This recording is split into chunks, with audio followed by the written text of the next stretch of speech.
에베소서 1장부터 3장까지 우리가 말씀을 쭉 봐왔는데요. 여러분 기억하시겠지만 에베소서 1장부터 3장의 말씀을 보면 우리에게 허락된 구원이 성부 하나님, 성자 예수님, 성령 하나님이 연합해서 우리 가운데 주신 선물이다라고 말씀을 하고 있습니다. 또 우리 가운데 허락하신 이 구원의 목적이 거룩하고 흠이 없는 백성을 삼으셔서 하나님을 찬양하게 하셨다라고 하는 말씀도 하고 있습니다. 또 뭐라고 말씀하고 있느냐면 우리가 하나님과 연합된 관계를 각 개인이 이룰 뿐만 아니라 교회로 부름받은 공동체가 공동체 안에서 성경에 보면 이방인과 유대인들이 지금으로 얘기하자면 먼저 믿은 자와 이제 막 믿기 시작한 사람 모든 사람들이 교회 안에서 연합된 관계를 이룰 수 있도록 하기 위한 것이 바로 하나님이 우리를 구원하신 목적이다라고 말씀을 하고 있습니다. 그러면서 사도 바울이 기도하는 것은 약속한 성령을 주시기를 기도하고 있습니다. 그 약속한 성령을 달라고 기도하는 이유는 우리의 힘으로는 연합된 관계를 이룰 수 없기 때문에 그래서 약속하신 그 성령을 하나님께서 약속하셨고 예수님께서도 약속하신 구하는 자에게 성령을 주시겠다고 말씀하신 그 성령을 위해 기도하고 있는 모습을 우리가 확인할 수 있었습니다. 에베소서 1장부터 3장까지 이 연합에 대해서 강조하고 있는데 그러면 이 정도 강조했으면 4장 이후로는 강조하지 않아도 될 것 같은데 오히려 더 강조하는 모습을 볼 수 있습니다. 오늘 본문 1절 말씀에 보면 그러므로 주 안에서 갇힌 내가 너희를 권하노니 너희가 부르심을 받은 일에 합당하게 행하여 라고 말씀합니다. 4장 1절을 시작하면서 그러므로라고 시작하고 있습니다. 그러므로라는 접속사를 여러분 언제 쓰십니까? 대개 언제 쓰냐 하면 앞에 문장이 뒤에 문장에 근거를 제공할 때 그럴 때 그러므로라는 접속사를 씁니다. 즉 4장 1절에 그러므로라고 시작하는 이유는 1장부터 3장까지의 그 근거를 가지고 이제 4장부터 이야기 말씀을 하겠다라고 하는 것입니다. 그러니까 어떻게 보면 1장부터 3장은 이론적인 것을 제공하고 있는 것이고 이제 4장부터 말씀하는 이 연합에 대한 말씀은 구체적인 실천편이라고 말씀을 드려도 아마 맞을 거라고 생각이 듭니다. 하나님께서 연합이라고 하는 틀을 만들어 놓고 이제 구체적으로 그러면 연합이 중요하다고 하는 것을 알게 되는데 그러면 연합을 어떻게 이룰 것이냐라고 하는 부분을 말씀하기 시작하는 거죠. 그러면서 하는 말이 뭐냐면 너희가 부르심을 받은 일에 합당하게 행하라는 겁니다. 사도 바울이 쓴 서신서들을 보면 행하라라는 이 표현이 종종 등장합니다. 그런데 빌립보서에 보면 행하라라는 말을 생활하라라고 말씀을 하고 있습니다. 행하다, 생활하다 이 말은 무슨 말입니까? 우리의 삶의 현장에서 실제적으로 그러니까 우리의 머릿속으로 상상하는 것이 아니라 실제적으로 우리의 삶의 현장에서 교회 공동체 안에서 열매로 보여져야 한다는 것입니다. 그래서 행하라라는 말씀을 하고 있는 것입니다. 그런데 그 앞에 뭐라고 말씀하고 있죠? 주 안에서 갇힌 내가라고 말씀을 하고 있습니다. 이 말이 무슨 말일까요? 사도 바울이 지금 갇혀 있는 상태입니다. 로마에서. 그러니까 내일 내가 당장 죽을 수도 있다는 겁니다.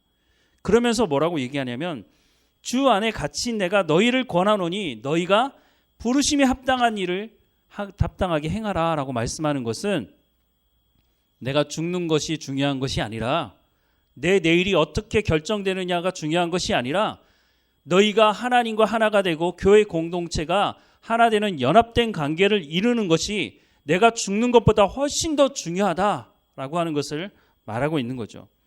그러면 구체적으로 우리가 어떤 이 연합함을 어떻게 구체적으로 이룰 수 있느냐?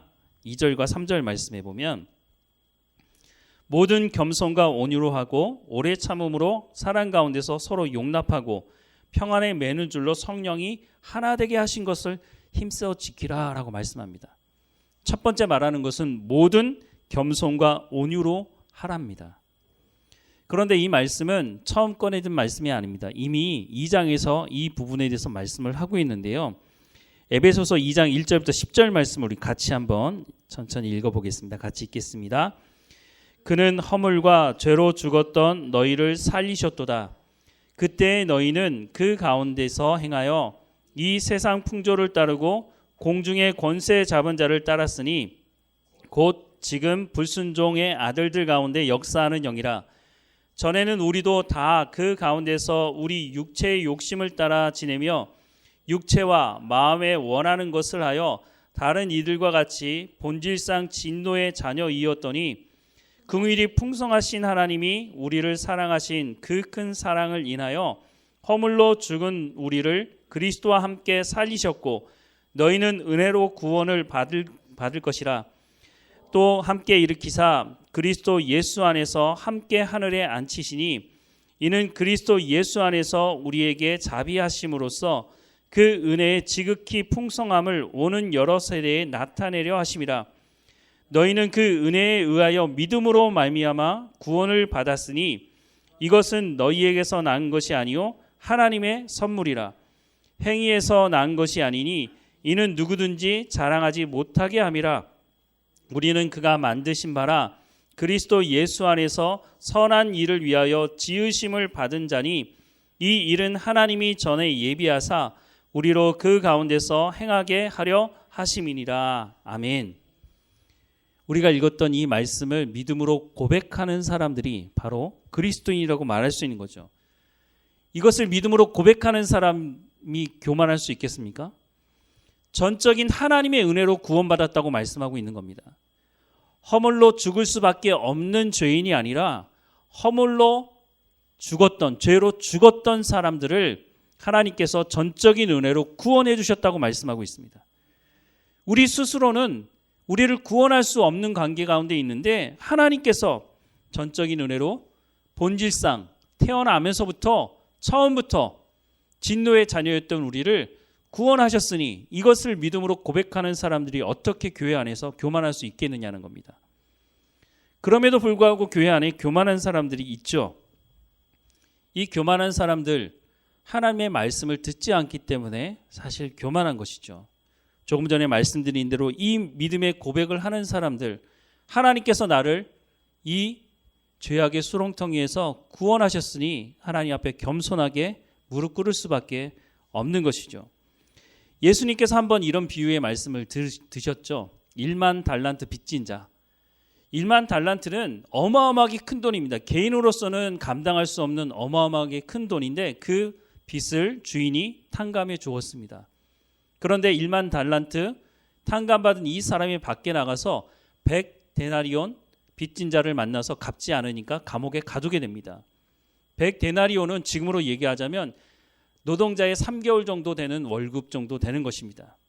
그 소식을 듣자 주인이 어떻게 했습니까? 1만 달란트 탕감해 준 그 사람을 불러다 놓고 야, 내가 너를 이렇게 탕감해 줬는데 100데나리온 빚진 자를 감옥에 가둬? 너도 감옥에 들어가서 1만 달란트 다 갚을 때까지 감옥에서 나올 수 없어 라고 하는 말씀을 하셨죠. 교만한 사람이 바로 이런 것입니다.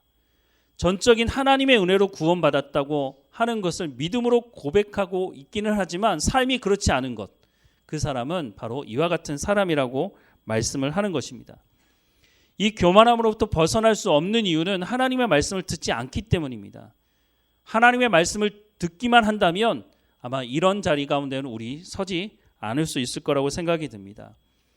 그래서 하나님의 말씀이 선포될 때 그 하나님의 말씀을 들을 수 있는 것만으로도 이것이 얼마나 큰 은혜인지를 우리가 알아야 하는 것입니다.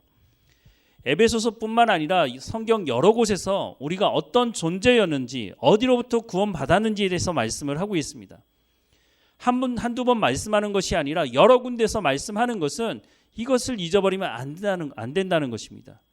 왜냐하면 이것을 잃어버리게 되면 우리가 교만해질 수 있다고 하는 것입니다. 그래서 사도 바울이 디모데에게 뭐라고 말합니까? 나는 죄인 중에 괴수다. 죄인들을 줄 세웠을 때 내가 가장 앞에 서 있는 사람이다 라고 하는 고백을 하고 있는 거죠. 그런데 이 디모데에게 쓰는 편지 속에 이 고백을 하고 있는데 사도 바울이 예수 믿고 나서 얼마 안 돼서 쓴 편지가 아닙니다.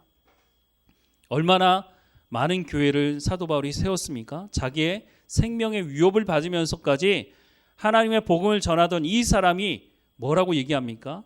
나는 죄인이라고 하는 고백을 하고 있는 것입니다. 신앙생활을 이제 막 시작했든지 신앙생활을 평생 해왔든지 관계없이 우리가 교회 공동체로 부름받았다면 모든 겸손함으로 하나님 앞에 온유함으로 우리가 신앙생활을 해야 한다는 것을 말씀해 주고 있습니다. 무엇보다 연합함을 이루기 위해서 가장 먼저 있어야 되는 것이 바로 이 구원에 대해서 우리가 확실히 알고 하나님 안에서 이 겸손함과 온유함을 잊어버리지 말아야 한다는 것입니다. 그리고 두 번째 말씀하는 것이 오래 참음으로 사랑 가운데서 서로 용납하라는 것입니다. 사랑하라는 것은 알겠는데 오래 참음으로 사랑한다는 말이 무슨 말일까요? 보통 사람들이 사랑하면 무슨 생각 먼저 떠올립니까? 열정적인 것, 뜨거운 것, 이런 거 생각을 하죠. 그래서 사랑을 그림으로 그려보라고 할 때 가장 많이 사용하는 색깔은 빨간색입니다. 그리고 사랑을 표현할 때 활활 타는 불을 그려놓기도 합니다. 사랑을 그리라고 하는데 눈 오는 하얀색 이런 것으로 그리는 사람, 차가운 것으로 그리는 사람들은 거의 없습니다. 그만큼 사랑은 열정적이고 뜨거운 것이라고 사람들은 생각하기 때문입니다. 그러면 성경은 뭐라고 말할까요? 이 사랑에 대해서 우리가 잘 알고 있는 사랑장이 고린도전서 13장 아닙니까? 우리 13장 4절부터 7절 말씀을 같이 한번 읽어보겠습니다.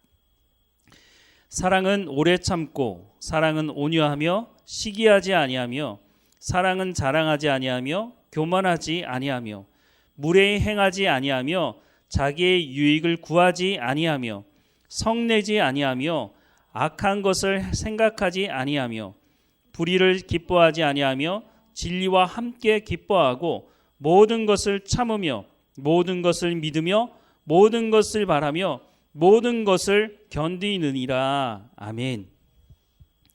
이 말씀을 들으면 여러분 어떤 생각이 드십니까? 조금 전에 제가 사랑하면 보통 사람들이 뜨겁고 열정적이다라고 말하는데 사랑장에 기록된 4절부터 7절 말씀을 우리가 읽었는데 이 말씀 속에 뜨겁고 열정적인 것이 느껴지는 부분이 있습니까? 오히려 뜨겁고 열정적이기보다는 차분하다는 생각을 하게 됩니다. 4절 말씀을 다시 보면 사랑은 오래 참고 사랑은 온유하며 시기하지 아니하며 사랑은 자랑하지 아니하며 교만하지 아니하며 라고 말씀하고 있습니다. 사랑이 무엇이냐? 성경에서 말씀하는 사랑의 첫 번째 말씀이 뭡니까? 사랑은 오래 참는 것이라고 말합니다. 사랑이 오래 참는 거 맞나요? 세상 사람들은 사랑은 오래 참는 것이라고 말하지 않습니다. 그래서 그런지 요즘 시대를 보면 사람이 그 분을 참지 못하고 쏟아내는 일들을 너무너무 많이 보게 됩니다. 예전에 여러분 기억하시겠지만 지하철에서 한 청년이 바닥에 침을 뱉으니까 어르신이 바닥에 침을 뱉으면 안 된다고 말하자 그 청년이 어떻게 했습니까? 그 노인을 폭행했습니다. 이번 주 신문에 보니까 이런 기사도 있더라고요. 식당에서 어떤 사람이 담배를 피니까 그 옆에 테이블에 있는 사람이 식당 내부에서는 그 담배를 피면 안 되는 것 아닙니까? 그래서 담배 피려면 밖에 나가 피라고 했더니 그 사람이 일어나서 밖에 나가서 맥주병을 들고 와가지고 그렇게 말했던 여성의 머리를 뭐 어떻게 되겠습니까? 사람들이 분노함을 참지 못합니다. 왜냐하면 참는 것은 사랑이 아니라고 생각하기 때문입니다. 성경에 보면 사랑은 오래 참고로 시작하고 있는데 보통 사람들은 오래 참는 것은 사랑이 아니라고 생각합니다. 예수님께서 이 땅에 오셔서 십자가의 길을 가셨습니다. 예수님이 십자가에 못 박혀 죽으신 것은 우리를 사랑하시기 때문이라고 말씀하고 있습니다. 예수님께서 정말 사랑이 열정적이고 뜨거운 거라고만 생각했더라면 예수님께서 그 십자가상에서 내려오시지 않았겠습니까? 왜냐하면 제자들이 다 배신하고 그렇게 예수님을 추종하던 사람들이 예수님을 십자가에 못 박아 죽이라고 말을 했으니 열정적인 게 거기 어디 있습니까? 하지만 예수님은 거기서 내려오지 않으셨죠. 우리가 읽었던 말씀에 진리와 함께 기뻐하고 모든 것을 참으며 모든 것을 믿으며 모든 것을 바라며 모든 것을 견디는 것이 바로 사랑이라고 성경은 말씀해주고 있다는 것입니다. 세 번째 말씀하는 건 뭐냐면 오늘 본문에 보면 힘써 지키라는 말씀을 하고 있습니다. 오늘 본문 1절부터 3절 말씀을 다시 한번 같이 읽어보겠습니다. 같이 읽겠습니다. 그러므로 주 안에서 갇힌 내가 너희를 권하노니 너희가 부르심을 받은 일에 합당하게 행하여 모든 겸손과 온유로 하고 오래 참음으로 사랑 가운데서 서로 용납하고 평안에 매는 줄로 성령이 하나 되게 하신 것을 힘써 지키라 라고 말씀을 하고 있습니다. 우리가 이 말씀을 좀 오해하는 부분이 있는데요. 왜냐하면 우리가 전적인 하나님의 은혜로 구원받았다는 것에 묶여 있으면 이 말씀을 잘 받아들이지 못합니다.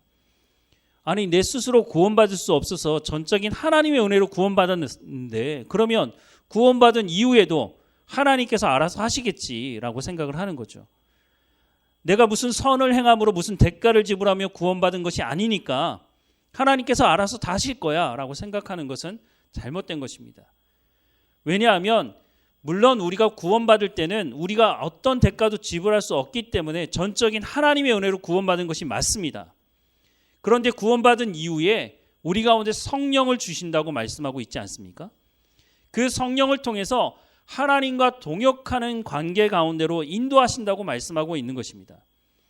하나님은 홀로 일하기 원하지 않으시고 구원받은 성도들과 함께 하나님의 나라를 이루어가기 원하신다고 말씀하고 있는 것입니다. 그래서 우리를 동역자 가운데로 인도하는 것이죠. 그런데 우리가 여전히 옛 사람으로서의 생각과 습관을 가지고 있다면 이 말씀을 받아들이기 쉽지 않겠죠.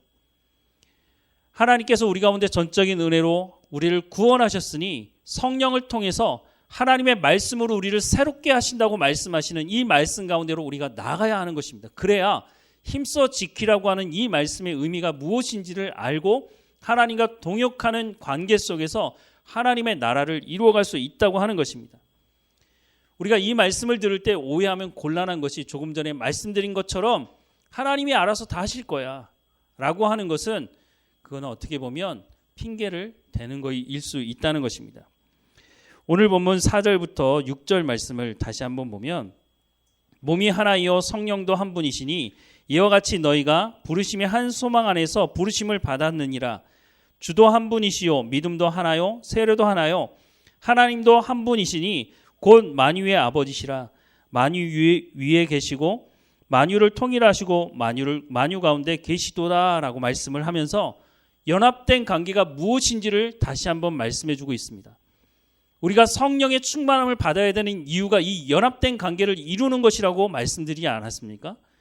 그래서 우리가 구원받은 백성이라면 이제 성령으로 말미암아 하나님께서 연합된 관계를 이루셨던 것처럼 우리가 교회 공동체 안에서 하나된 연합된 관계를 이루어야 한다라고 하는 것을 말씀해 주고 있는 것이죠. 예수님께서 한 번은 이런 말씀을 하셨죠. 마태복음 15장 13절에서 14절 말씀을 보면 예수께서 대답하여 이르시되 심은 것마다 내 하늘 아버지께서 심으시지 않은 것은 뽑힐 것이니 그냥 두라. 그들은 맹인이 되어 맹인을 인도하는 자로다. 만일 맹인이 맹인을 인도하면 둘이 다 구덩이에 빠지리라 하시니 라고 말씀을 하고 있습니다. 우리가 연합된 관계를 이루어야 된다고 할 때 또 한 가지 오해하는 것이 여기 있습니다. 이 마태복음 말씀은 바리새인들과 서기관들을 향한 예수님의 말씀이었습니다. 예수님이 말씀만 하면 그 말씀을 시비 걸었던 이 사람들을 향한 말씀인 것이죠. 예전에 어떤 분이 저한테 이런 말씀을 하신 적이 있습니다. 목사님, 교회를 어지럽히게 하긴 하지만 그 사람들의 말을 좀 들어주고 한보 양보하시면 안 되겠습니까? 그 말의 의미가 무슨 말인지 제가 모를 리가 없지만 그 말씀을 제가 다 수용할 수는 없었습니다. 그랬더니 어떤 말이 들리냐면 목사님 고집 세네. 고집이 센 게 아니고요. 하나님께서 말씀하실 때까지 기다리는 모습을 그렇게 생각하지 못하고 그냥 고집 세다고 그렇게 말하는 것입니다. 예수님이 조금 전에 말씀드린 이 바리새인들과 서기관들이 말했던 것처럼 그냥 양보하고 받아들였다면 그 당시에 기득권자들이 이 사람들 아닙니까? 그랬다면 아마 예수님이 십자가에 못 박히지는 않지 않았을까 하는 생각도 해보게 됩니다. 그런데 성경 어디에도 이렇게 예수님을 핍박하고 예수님의 모든 것을 시비 걸었던 이 사람들 앞에서 예수님이 양보하신 적이 있습니까? 성경 어디에도 예수님이 양보했다는 말씀을 볼 수가 없습니다. 예수님은 우리의 생명을 살리기 위해서 양보가 아닌 하나님이 약속하신 약속의 말씀에 순종했다고 성경은 말씀하고 있는 겁니다. 그것도 조금 전에 말씀드린 것처럼 하나님의 때를 기다리는 겁니다. 자기 마음대로 그냥 십자가에 매달리겠다고 하는 것이 아니라 하나님의 때에 하나님의 방법대로 하나님이 인도하실 때까지 기다리는 것. 그건 고집이 센 게 아니고요. 하나님의 때를 그냥 기다리는 것입니다. 하나님 말씀에 순종하는 것. 그래야 연합됨이 이루어질 수 있기 때문인 것입니다. 많은 사람들이 양보함으로 연합됨을 이루자고 말하지만 성경 어디에도 그렇게 말씀하고 있지 않다는 겁니다. 양보가 아닌 하나님의 말씀에 순종함으로 연합됨을 이룰 것을 말씀하고 있는 것입니다. 에베소서 1장 3절부터 6절 말씀에 보면 먼저 성부 하나님에 대해서 말씀을 하고 있는데 양보가 아닌 연합에 대해서 말씀하고 있는 모습을 봅니다.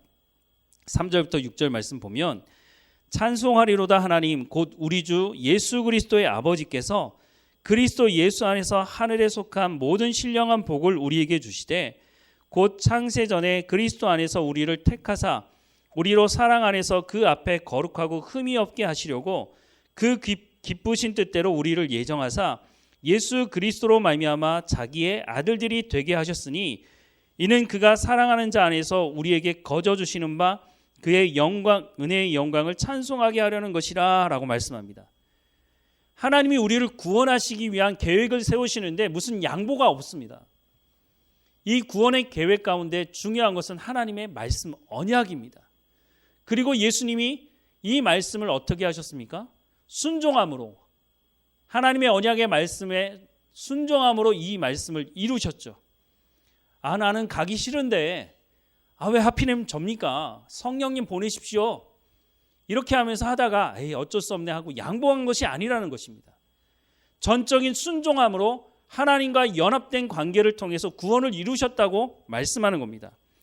그래서 에베소서 1장 7절부터 12절 말씀에 보면 우리는 그리스도 안에서 그의 은혜의 풍성함을 따라 그의 피로 말미암아 속량 곧 죄사함을 받았느니라. 이는 그가 모든 지혜와 총명을 우리에게 넘치게 하사 그 뜻의 비밀을 우리에게 알리신 것이요 그의 기뻐하심을 따라 그리스도 안에서 때가 찬 경륜을 위하여 예정한 것이니 하늘에 있는 것이나 땅에 있는 것이 다 그리스도 안에서 통일되게 하려 하심이라. 모든 일을 그의 뜻의 결정대로 일하시는 이의 계획을 따라 우리가 예정을 입어 그 안에서 기업이 되었으니 이는 우리가 그리스도 안에서 전부터 바라던 그의 영광의 찬송이 되게 하려 하심이라 라고 말씀합니다.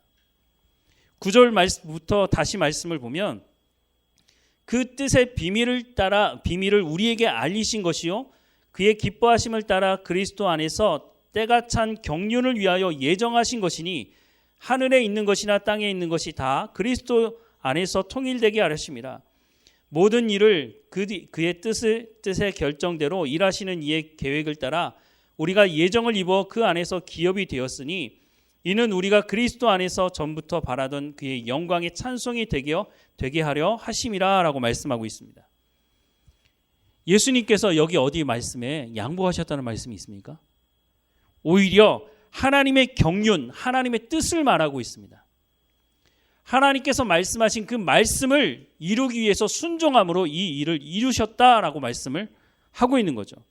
성령 하나님도 뭐라고 말씀하시냐면 13절과 14절 말씀에 그 안에서 너희도 진리의 말씀 곧 너희의 구원의 복음을 듣고 그 안에서 또한 믿어 약속의 성령으로 인치심을 받았으니 이는 우리 기업의 보증이 되사 그 얻으신 것을 속량하시고 그의 영광을 찬송하게 하려 하심이라 라고 말씀하고 있습니다.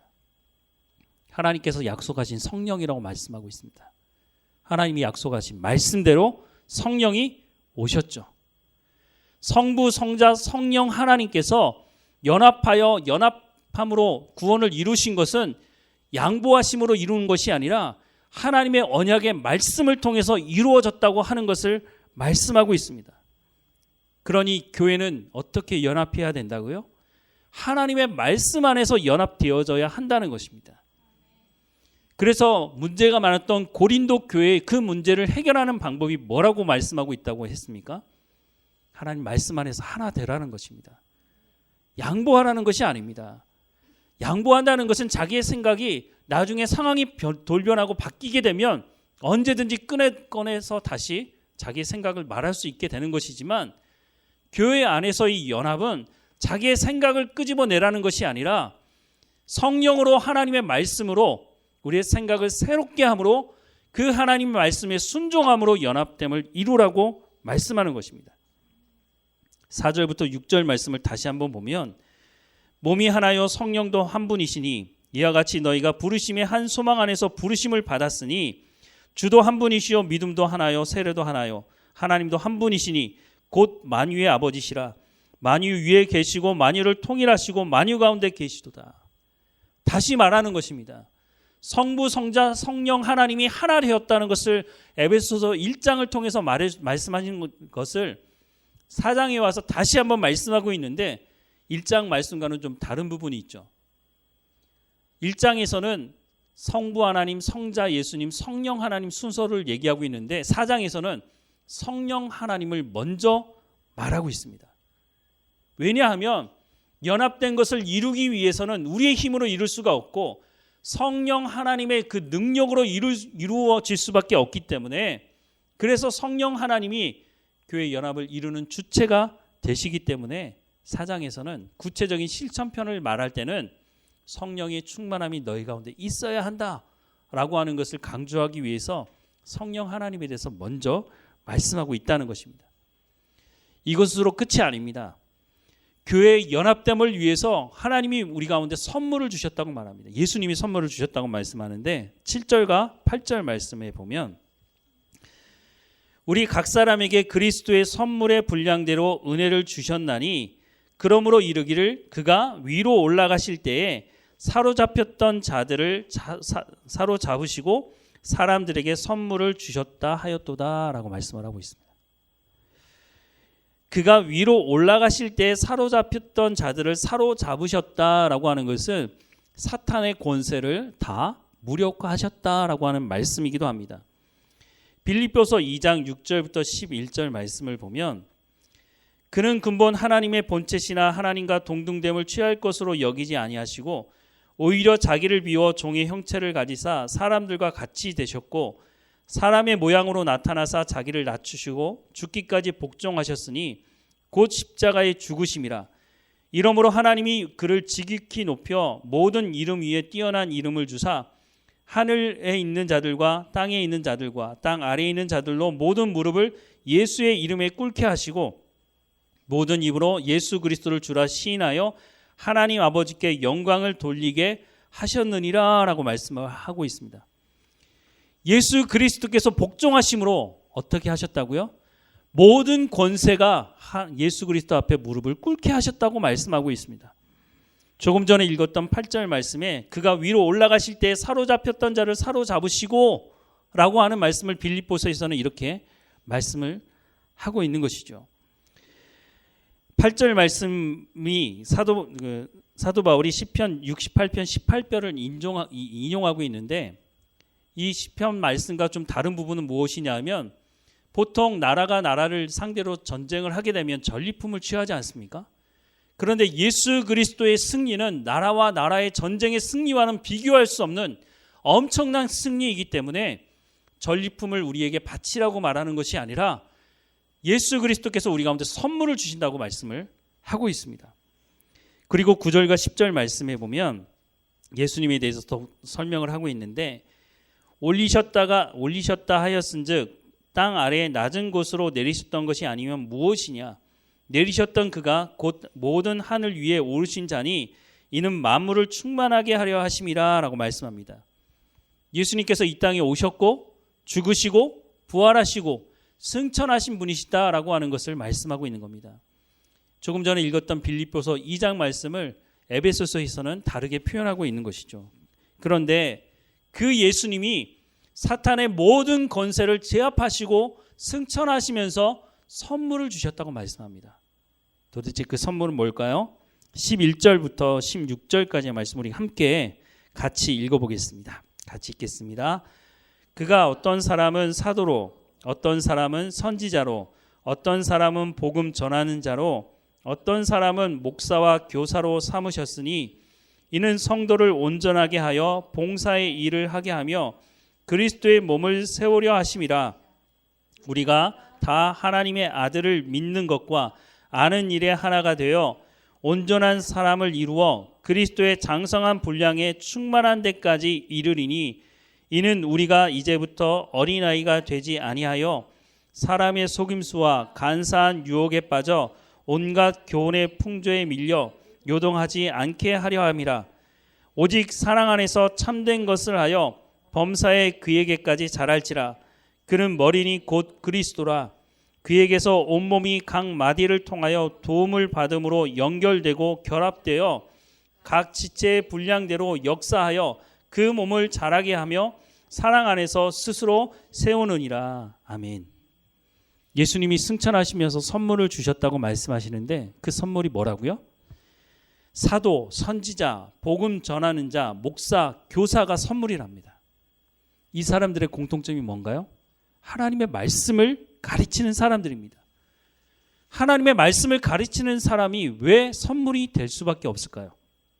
왜 예수님께서 주신 선물이 하나님 말씀을 가르치는 사람들일까요? 하나님의 말씀을 가르치는 사람들이 하나님 말씀을 가르칠 때에 하나님이 누구이신지 알게 되죠. 하나님이 누구이신지를 아는 사람들이 겸손하게 되고 온유함으로 성령의 충만한 가운데 연합된 관계를 이룰 수 있기 때문에 그래서 하나님이 주신 선물, 예수님이 주신 선물이 바로 하나님의 말씀을 가르치는 사람들이다라고 하는 말씀을 하고 있습니다. 앞서 말씀을 드렸지만 바리새인들, 서기관들도 하나님의 말씀을 가르치는 사람들이었습니다. 그런데 그 사람들이 하나님의 말씀을 전했습니까? 예수님의 말씀을 듣지 않았죠. 그래서 그 사람들의 입에서 나오는 말이 무엇이었습니까? 하나님의 말씀이 아니라 자기 조상들의 전통을 말했던 것입니다. 그 전통을 따르지 않는 예수님을 핍박했죠. 하나님의 말씀을 듣지 않으니까 자기들은 구원받은 백성이라고 말하면서 이 사람들이 예수님을 핍박하게 된 것입니다. 그래서 예수님이 이 사람들을 향해서 뭐라고 말씀했다고요? 하나님이 심지 않는 사람이다. 하나님께서 그들을 뽑으시겠다고 말씀하고 있는 것입니다.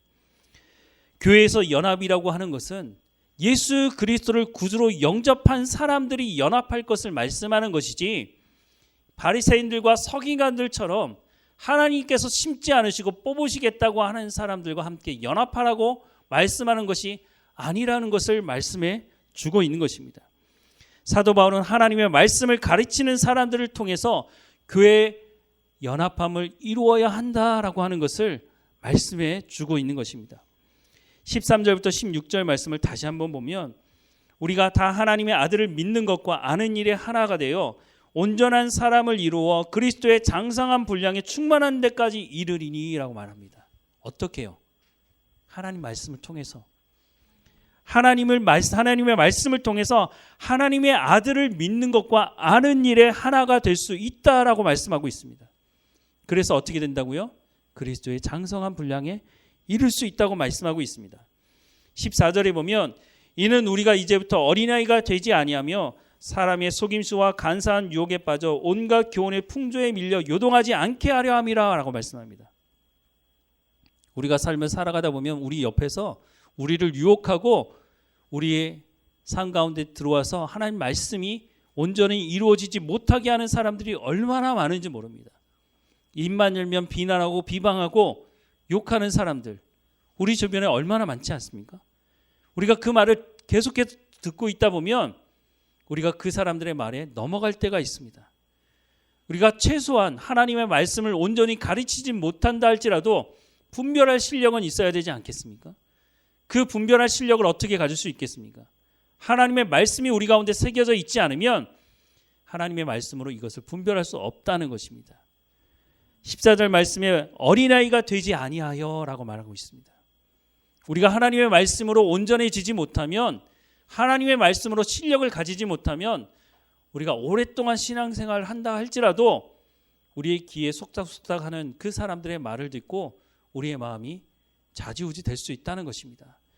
우리가 하나님 말씀으로 채워져야 사람의 속임수와 간사한 유혹에 빠져 온갖 교훈의 풍조에 밀려 요동하지 않게 될 수 있다고 말씀해주고 있는 것입니다. 그러니 다시 올라가서 말씀을 드리면 하나님의 말씀을 가르치는 사람이 하나님의 선물이라고 말씀하고 있고 우리 가운데 성령의 충만함을 구하라고 말씀하고 있지 않습니까? 구하는 자에게 주시겠다고 말씀하는 그 성령의 충만함이 있어야 아무리 하나님 말씀을 가르친다 해도 우리가 그 말씀을 들을 귀를 가지고 있지 않으면 하나님의 말씀을 한 귀로 듣고 한 귀로 흘렸던 바리새인들과 서기관들과 같은 그런 삶을 살아갈 수밖에 없다는 것입니다. 15절과 16절에 오직 사랑 안에서 참된 것을 하여 범사에 그에게까지 자랄지라. 그는 머리니 곧 그리스도라. 그에게서 온몸이 각 마디를 통하여 도움을 받음으로 연결되고 결합되어 각 지체의 분량대로 역사하여 그 몸을 자라게 하며 사랑 안에서 스스로 세우느니라. 어떻게 연합할 수 있다고요? 하나님의 말씀을 가르치는 사람들을 통해서 하나님의 말씀을 듣고 순종하는 부르심에 합당한 삶을 살아가게 될 때에 교회는 연합할 수 있다고 말씀하고 있는 것입니다.